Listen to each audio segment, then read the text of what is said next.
Assalamualaikum warahmatullahi wabarakatuh. Perkenalkan, nama saya Wafika Dasiga dengan NIM 1925216120. Pada hari ini saya akan membuat video untuk memenuhi nilai ujian akhir semester mata kuliah farmakoterapi 2, yaitu mengenai kasus dengan menyelesaikan menggunakan metode SWOT.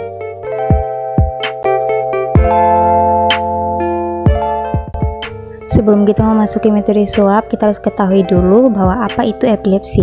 Epilepsi adalah suatu keadaan yang ditandai oleh bangkitan berulang sebagai akibat dari adanya gangguan fungsi otak secara intermiten yang disebabkan oleh lepasnya muatan listrik abnormal dan berlebihan di neuron-neuron secara paroksimal dan disebabkan oleh berbagai etiologi.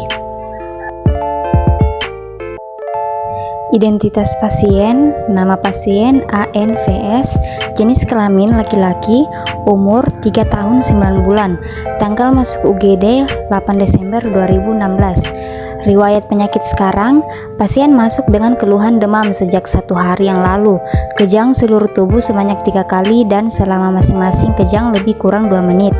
Kejang pertama terjadi di sekitar 3 menit. Setelah kejang pasien sadar sekitar 10 menit, kemudian kejang timbul lagi dalam perjalanan ke rumah sakit dan pada saat pasien di UGD setelah pemasangan infus.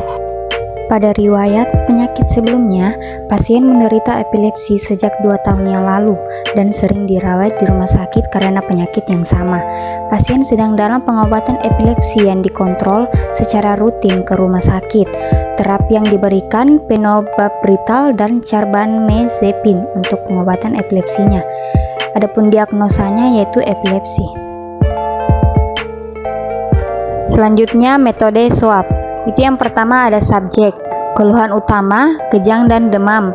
Anamnesis, pasien masuk dengan keluhan demam sejak 1 hari yang lalu. Kejang seluruh tubuh sebanyak 3 kali dan lama masing-masing kejang lebih kurang 2 menit. Selanjutnya kita masuk ke objektif. Yang pertama pemeriksaan fisik, berat badan 19 kg, suhu 40,2 derajat Celcius, keadaan umum sedang, tingkat kesadaran kompos mentis. Kemudian pemeriksaan penunjang, pemeriksaan laboratorium 8 Desember 2016, nilai normal, hemoglobin 12 gram per desiliter dalam kurung 13 sampai 16 gram per desiliter. Kemudian leukosit 11,300 per milimeter dalam kurung 5.000 sampai 10.000. Trombosit 373.000 per mikroliter, 200.000 sampai 400.000 per mikroliter. Kemudian hematokrit yaitu 36,1 volume persen sampai 37 per 47 volume persen.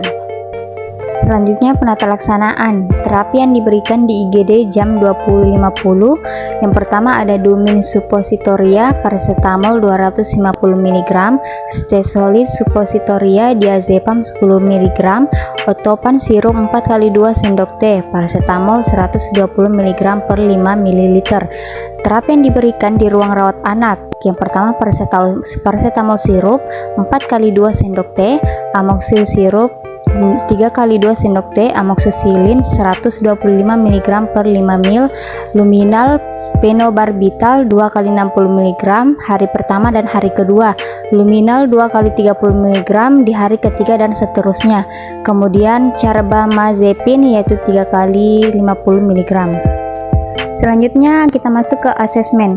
Terapi yang diberikan di IGD, Stesolid suppositoria diazepam 10 mg, DRPS terapi sudah tepat. Stesolid mengandung diazepam di mana untuk penata laksanaan pengobatan fase akut, diazepam merupakan obat pilihan yang diberikan secara intravena atau intrarektal. Dosis diazepam intravena yang digunakan adalah 0,3 sampai 0,5 mg per kilogram berat badan per kali dengan kecepatan 1 sampai 2 mg per menit dengan dosis maksimal 20 mg.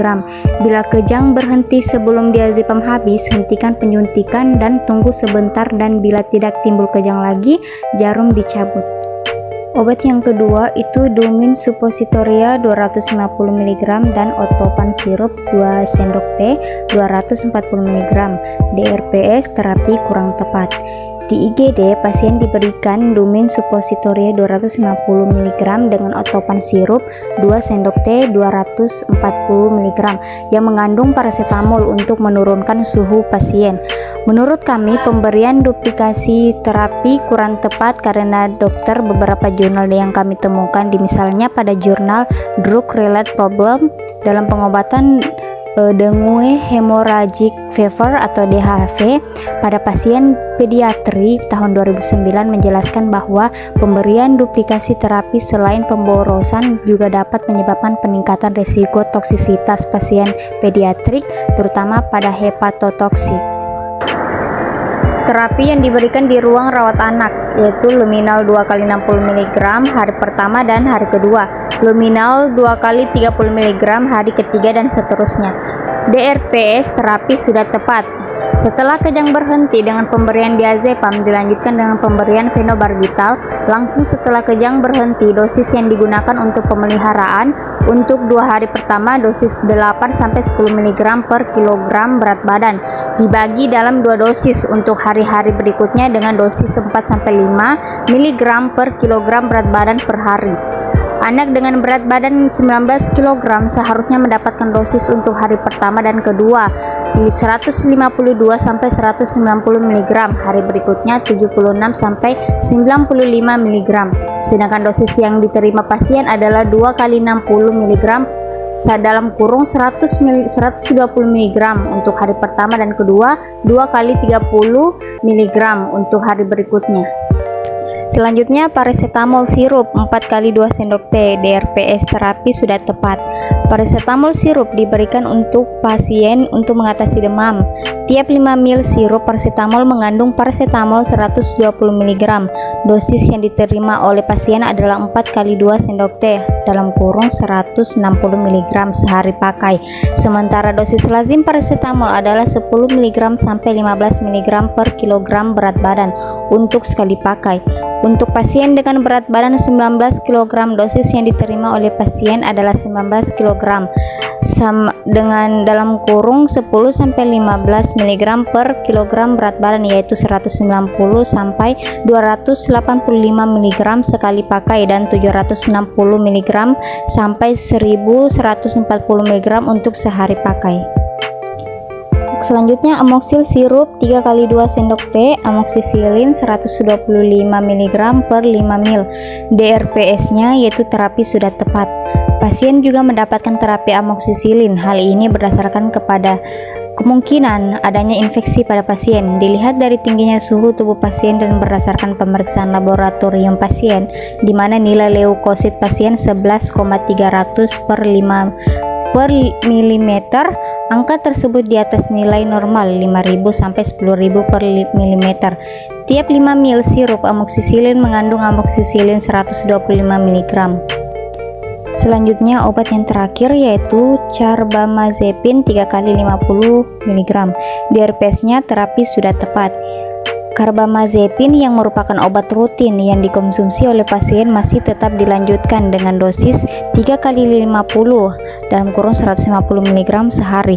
Dosis lazim carbamazepin adalah 10-20 mg per kilogram berat badan per hari untuk anak dengan berat badan 19 kg, maka dosis yang diberikan adalah 190 per 380. Selanjutnya kita masuk ke plan.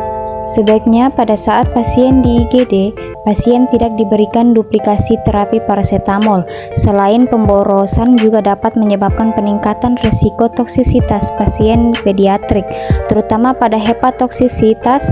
Sebaiknya menggunakan salah satu saja. Jika menggunakan efek paracetamol yang diharapkan memberikan efek terapi yang cepat, maka gunakanlah suppo TP. Penggunaan suppo sebaiknya jangan sering digunakan karena efek samping yang akan ditimbulkan.